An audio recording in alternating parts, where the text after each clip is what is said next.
최강시사. 네, 오늘이 윤석열 정부 출범 딱 1년째 되는 날인데요. 윤석열 정부 평가와 정치 현안들 많습니다. 홍준표 대구시장 연결돼 있습니다. 안녕하세요, 시장님. 네네, 안녕하세요. 예, 시장 TK 신공항 특별법은 통과됐더라고요. 그렇습니다. 예, 그러면 진행이 어떻게 되나요? 앞으로 일정이? 그게 이제 TK 신공항에 대해서는 국민들이 오해가 좀 많은데, 예, 그게 공항 포퓰리즘이라든지, 예, 그런 게 아니고, 예, TK 신공항은 도심에 있는 공항 소음 때문에 그 정부가 대구시의 주민들한테 그 소음 피해 보상금을 매년 200억 이상씩 지급하고 있어요. 중앙정부가요? 그렇습니다. 예. 그게 지금 5천억이 넘었어요. 아, 그동안 지급한 액수가? 그렇습니다. 예. 도심공항이 이게 이제 소음 때문에 그 주민들이 고통이 굉장히 심해요. 전투기 소음 때문에. 예. 그래서 그거는 이제는 안 할 수가 없어요. 그래서 이제 군위로 신공항을 이전하는데 그 이전하는 사업의 주체가 대구시입니다. 예. 이게 기부대 양료 방식으로 하기 때문에 공항 이전 터를 대구시가 이제 양도를 받습니다. 한 200만 평을. 아, 예. 그런데 그게는 공항을 완성시켜가지고 이주를 해주고 난 뒤에 받는 겁니다. 그게 기부대 양료거든요. 예.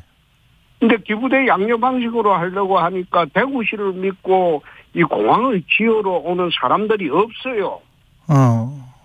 민간에서 투자를 안 해요. 예. LH도 안 하려고 해요. 예. 어떻게 그게 15조 사업인데 대구시에서 전부 관리하는 사업인데 대구시를 믿고 어떻게 하겠습니까?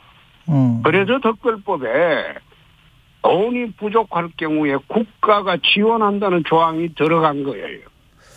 그러니까 국가 지원 사업으로 되어버리니까 이제는 SPC 구성을 해가지고 공항을 이전하는데 예, 국가가 이제 모자라는 비용은 지원하겠다는 그 조항이 들어가는 바람에 공항 이전이 용이하게 돼버렸죠. 총선용 포퓰리즘은 아니다. 에이, 그 멍청하고 무식한 애들이 하는 소리예요. 알겠습니다. 그 멍청하고 무식한 애들이 그걸 하기 좋은 말로 그런 식으로 덮어 씌우는 거지 그런 그 공항이 아닙니다. 예. 부산처럼 김해공항 두고 가덕도 신공항 새로 만들고 그런 게 아니에요. 예. 이거는 도심공항을 소음이 워낙 심해가지고 지금까지 5천억이 넘었어요. 소음 피해 보상을. 그럼 이거 계속할 겁니까? 예. 그건 안 되죠. 알겠습니다. 예. 중앙정부 이야기로 좀 넘어가서 윤석열 정부 중앙정부는 1년 동안 잘 하고 있습니까? 이게 이제 제가 보건대는 비정상의 정상화입니다. 예. 가장 대표적인 게 남북 관계하고 노사 관계입니다. 그 사이에 그 문재인 정부 내내 남북 관계는 북에 예속돼 있었죠.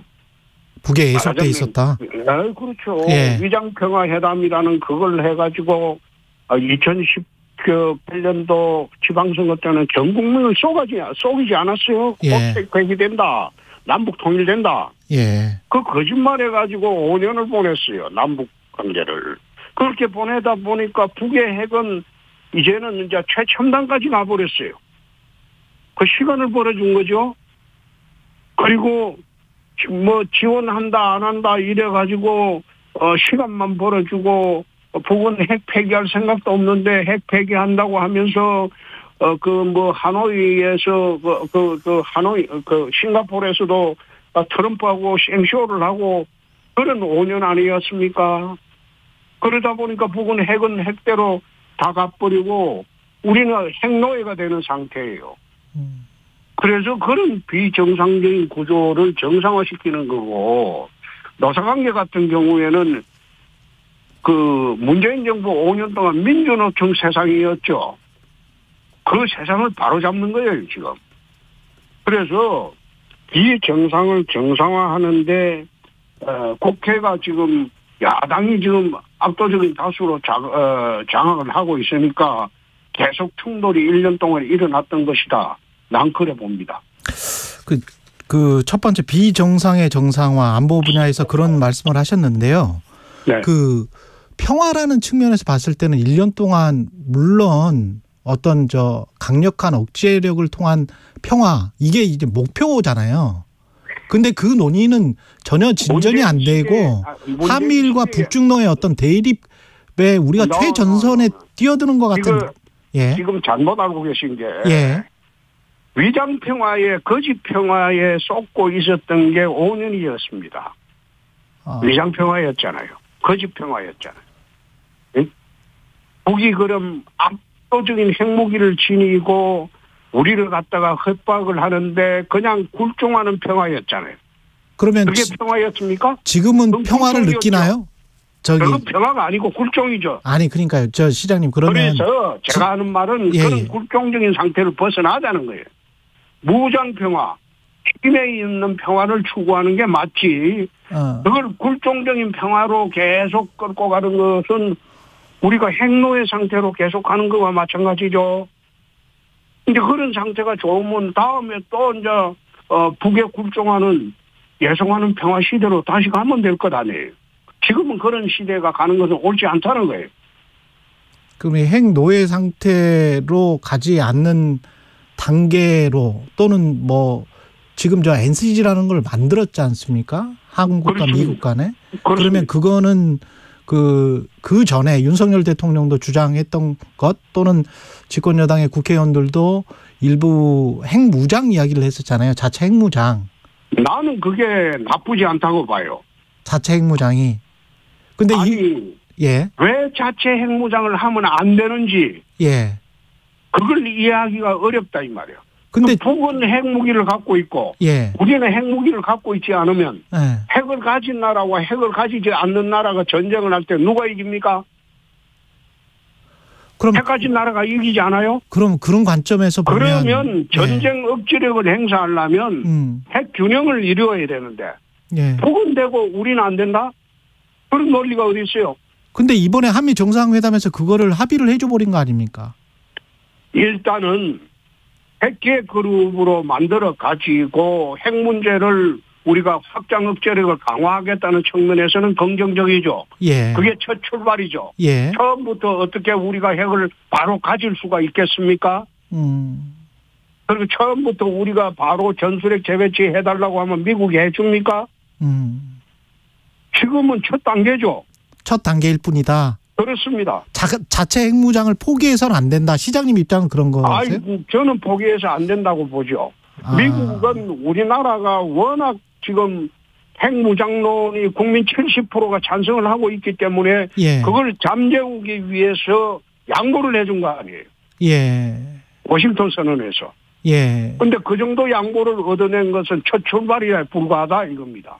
그리고 아까 말씀하신 것 중에 또 이제 두 번째가 민주노총 세상인데 그거를 정상적으로 바꾼 거다. 이렇게 말씀하신 거잖아요. 바꾸고 있는 과정이죠. 바꾸고 있는 지금 과정이다. 노동개혁의 본질이라는 거는 지금 정부하고 노동부하고 용산 대통령실에서 잘못 시그널을 보냈어요. 그게 노동개혁의 본질은 강성 귀족노조의 그 폐악질을 갖다가 지금 없애는 그게 노동개혁의 본질이 되어야 되는데 마치 근로조건이 69시간 근무 그걸 갖다가 앞세워 가지고 잘못된 프레임에 빠졌기 때문에 지금 그 어려움을 겪고 있는 거예요. 노동개혁의 본질에 대해서는 강성 귀족노조를 타파하는 데 중점을 둬야지 근로시간이라든지 근로조건이라든지 그것을 노동자들한테 더 잘못되게 열악하게 만드는 것은 노동개혁이 아니에요. 노동계약이에요. 노동개혁을 하려면 강성 귀족노조를 타파해야 된다. 그렇습니다. 그런데 법적으로 하면 정치적 스트라이크를 하고 광화문에서 정치적 데모를 하고 주말에 그런 식으로 하는 그런 노조의 행태를 바로 잡아야 된다는 거예요. 어떻게 바로잡을 수 있을까요? 구체적으로 강성 귀족 노조를 지금 하고 있잖아요. 그 회계 부정하는 거 하고, 예. 그리고 건폭 노조 잡는 거 하고 이게 다 그런 과정 아닙니까? 건폭 노조도 강성 귀족 노조. 강성 귀족이 아니라 그건 폐악 노조죠. 폐악 노조다. 그런 거기는. 식으로 하면 안 되죠. 건설 현상에서 그런 식으로 앉아서 하면 안 되죠. 근데 시장님도 잘 아시다시피 이게 노동이라는 부문이 하나만 이렇게 뚝 띄어져 있는 게 아니고 산업이랄지 가불관계랄지 하청과 재하청 구조랄지 여러 산업 구조와 연계가 돼 있잖아요. 그래서 그렇죠. 산업개혁과 노동개혁이 같이 이렇게 가야 되는 거 아닌가요? 같이 갈 수 있으면 좋겠죠. 예. 같이 갈 수 있으면 좋겠죠. 그런데 이제 그거를 윤석열 정부가 그 상대적으로 그러니까 기업인과 비교해서입니다. 기업과 비교해서 상대적으로 약자인 일부 노조의 모든 책임을 전가하면서 그쪽만 때리고 어떤 산업계 전반의 개혁이랄지 경제개혁이랄지 이런 거는 좀 등한시하고 있는 건 아닌가요? 그건 좌파들 주장이죠. 그건 좌파들 주장입니다. 그거는 우리나라가 지금 좌파 정권 들어오고 우파 정권 들어오고 이렇게 이제 번갈아 들어오잖아요. 예. 들어오는 시대를 지내면서 지금 그 노동조합 특히 민주노총 예를 들면 예. 민주노총하고 기업 관계는 가불 관계가 바뀌어져 있어요 지금. 가불 관계가 바뀌어져 있다. 갑이에요. 민주노총이 갑이고 기업가들이 어리예요 지금. 적어도 민주노총에 한해서는 지금 가불 관계가 바뀌어져 있어요. 네. 그래서 외국의 외투 기업들 왜 투자를 안 하는 줄 압니까? 제조업을? 그건 강성 노조들 때문이에요. 지난번에 뭡니까 기가 팩토리가 들어온다고 한참 말이 있었을 때 내가 절대 안 들어온다고 했어요. 그 당시에 기자간담회 하면서 기가 팩토리 들어올 수 있으니까 대통령이 그 앨런 머스크하고 통화를 했으니까 전국적으로 17개 지방자치단체에 그걸 신청하라고 했어요. 근데 하지 말라고 했어요. 절대 안 들어온다. GM이 한국에 들어가가 사실상 철수를 해버렸고 마인드라가 그 자동차 인수하고 또 사실상 철수를 해버렸는데 그거 강성 노조들 때문인데 그거 보고 기가 팩토리 앨런 머스크 같은 사람이 한국에 오겠냐? 절대 오지 않는다. 안 왔잖아요. 인도네시아 갔잖아요. 예. 마찬가지로 외국의 외투 기업 중에 제조업하는 회사는 한국에 안 들어옵니다. 알겠습니다. 들어올 수가 없어요. 예, 알겠습니다. 임금도 높을 뿐더러 강성 노조들이 있기 때문에 기종 노조들이 그러면 저희는 항상 임금이 낮고 외투 기업이 들어오기 위해서 임금도 낮고 노조 활동도 안 해야 되나요? 억지 같은 질문이 어디 있어요? 아니 지금 말씀을 그렇게 다른 질문하세요. 그건 억지예요. 그렇습니까? 오염수 관련해서는 지금 일본의 경제상이랄지 외무상은 검증이 아니고 그냥 시찰이다. 평가를 하는 게 아니다. 한국 정부가. 이렇게 지금 이야기를 하고 있는데 우리가 가서 뭔가를 변화를 주는 어떤 진짜 검증을 할 수가 있나요? 글쎄요. 검증하러 가야 되겠죠. 예. 그래서 오염수 후쿠시마 해수 오염수가 태평양에 흘러나가면서 우리나라 들어올 가능성이 있는지 태평양에 나가서 그게 이제 사실 지난번에 보면 얼마 전까지 해양 투기를 우리가 오염 물질을 해양 투기를 한 사실이 있어요. 지금은 거의 금지됐겠지만은 국내에 나오는 오미 썩은 맞아요. 찌꺼기 KBS가 보도한 겁니다. 예. 그것을 해양 투기를 해왔다고. 예, 맞습니다. 간 나라들이. 근데 그게 금지가 돼 버렸잖아요. 왜 태평양에 인도양이나 이런 데 해양 투기를 했냐면 거대한 바다가 그 자연 정화 능력이 있다고 보고 해양 투기를 했거든요. 그때 또 일본은 또 한국 정부에 얼마나 항의를 했습니까? 아니. 그게 우리나라도 해양 투기를 했어요. 그러니까. 저희가 다 했는데 그게 이제 자연 정화 능력이 있다고 보고 해양 투기를 했는데 그게 이제 바다를 오염시키는데 큰 역할을 하고 있다. 이래서 이제 금지가 됐잖아요. 후쿠시마 배수도 예. 그런 측면에서 바라볼 수가 있지 않을까 나는 그래 봅니다. 그게 예. 해양 투기가 돼 가지고 그것이 이제 태평양에서 자연 정화가 되느냐? 자연 정화가 안 되고 그게 이제 태평양에 오염을 시키고 주변국에 해악을 끼친다면 해서는 안 되겠죠. 해서는 안 된다. 그렇겠죠. 그런 전제로 선다면 우리가 그 온이라든지 이걸 해양 투기가 금지된 그 정신에 비추어 보면 해양 투기를 하면 안 되겠죠. 근데 저 사람들은 처리수라고 부르면서 그러면서 이게 깨끗하다 뭐 이렇게 지금 주장을 하잖아요. 깨끗하면 왜 밖에 내보냅니까? 그렇죠. 깨끗하면 네. 저 가다 놓고 있지. 거기서 물고기도 키우고. 예. 네. 물고기 실제로 키운대요. 예. 네. 네. 그러니까 깨끗하지 않으니까 투기를 하려고 하는 거죠. 투기에는 반대를 하신다. 네. 반대를 하고 안 하고 그게 태평양 전체나 바다에 미치는 영향, 오염 그리고 한국에 미치는 그거 다 우리가 알아보고 예. 우리가 허락하고 허락 안 하고 할 사안은 아니지 않습니까? 자기 나라가 지금 그렇게 하려고 하는데 우리한테 나쁜 영향이 오면 그게 이제 외교적으로 어떤 영향을 끼치느냐 그 문제에 불과하겠죠. 정부 그렇지 않습니까? 예, 그러면 정부가 최소한 뭐 안 된다라고 이야기를 하거나 이런 공식 입장을 발표해야 되는 거 아닌가요? 검증단이 시찰단이 갔다 오면 그 정부에 안 맡겨 봅시다. 어떻게 하는지 정부에 맡겨 봅시다. 예. 그리고 저 시장님 지금 당 상임고문에서 해촉된 이후에 처음 인터뷰를 하시는 거거든요. 최강시사랑 인터뷰 잘 안 해요. 예, 그러니까요. 인터뷰 잘 안 해. 예. 해촉 사유에 관해서 여러 추측들이 나왔었는데 예. 어떻게 생각하세요? 상임고문에 2012년도 임명이 됐을 때 예. 내 스스로 사퇴했습니다. 예. 아직 뒷방 늙은이가 아니다. 예. 그때 2012년도 위촉됐을 때 당대표하고 나면 위촉이 되거든요. 예. 근데 스스로 사퇴했어요. 예. 아직 현역이다. 예. 이번에 위촉돼 갖고 중앙정치에 관여할 기회를 줬다고 해서 이제 위촉이 됐는데 도와달라고 해서 예. 아마 김기현 대표는 도움이 안 된다고 본 모양이죠. 그래서 해촉했겠죠. 도움이 안 된다고. 지난번에는 예. 2012년도에는 내 자진 사퇴를 했고 이번에는 김기현 대표가 해촉을 했는데 예.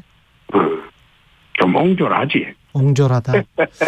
김재원이나 태영호는 최고위원으로서 당에 도움이 되고 있습니까? 전혀 안 되죠. 전혀 안 됩니까? 전혀 안 되고. 예. 김기현 대표 난감할 거예요. 두 사람을 잘라내려고 하니까 또 최고위원회 처음 구성되고 저 전론발이 비슷하게 될 것 같고. 예. 안 잘라내면 당에 두고두고 저거는 액덩어리 될 것 같고. 예. 그래서 고민일 거예요. 그런데. 예. 그냥 잘라내는 게 맞습니다. 잘라내는 게 맞다. 그렇습니다. 예. 잘라내고 어설프게 당권 정지해가지고 전론발이 최고위원들 그 회의 만들 필요가 뭐 있어요? 잘라내고 그 다음에 그 전국위원회를 통해 가지고 예. 보궐선거를 합니다. 예. 잘라놓을 때는 예. 그 보궐선거를 해갖고 중량감 있는 사람들을 보시는 게 맞겠죠. 그래가 최고위원회가 제대로 기능을 행사할 수 있도록 하는 게 맞지. 둘이 어설프게 징계해가지고 그걸 당권 정지만 해가지고 최고위원 뽑지도 못하고 10대마다 두 자리가 비어 있고 그렇게 하면 그게 당이 제대로 굴러가겠어요. 꼭 굴러가지. 그리고 자진 사퇴 운운하는데. 예. 민주당과 달라갖고 우리 당은 그런 거 잘 안 해요. 자진 사퇴를 하면 안 된다. 예. 무슨 해악을 끼친다고 하면 자진 사퇴를 해버려요. 예. 자진 사퇴하고 나중에 이제 다시 복당하는 절차를 봤는데 우리 당은 죽어도 안 나가요. 시발로는. 그게 좋은 겁니까 나쁜 겁니까? 나쁜 거죠. 나쁜 거군요. 예, 헷갈려서. 그게 당을 위한 헌신이라는 게 없어요. 지역심만 살아있고. 알겠습니다. 우리 당은 그런 거 없어요. 내가 이 당에 30년 있었어. 헌신 좀 해라 이런 말씀이시네요 지금. 아니 그 스스로 잘못했으면 스스로 그걸 갖다가 탈당하든지 나가서 그 다음에 사퇴하고 탈당하든지 뭐 나가서 또 때가 되면 들어오면 되는데.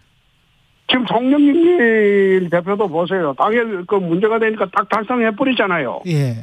그리고 다른 의원들도 보세요. 딱 탈당해버리잖아요. 내가 요즘 김남국 의원 보니까 저도 탈당 안 하고는 못 빼기겠더만. 아마 그 민주당이 그거는 잘하는 거예요. 알겠습니다. 그리고 난 뒤에 정상으로 돌아오면 다시 복당하면 되죠. 여기까지. 민영배처럼. 시장님 앞으로 한 30분 정도 인터뷰 시간을 가져야 될 것 같아요. 20분 가지고는 짧은데. 여기까지 하겠습니다, 시장님. 예. 홍준표 대구시장이었습니다. 고맙습니다. 여러분은 지금 KBS 1라디오 최경영의 최강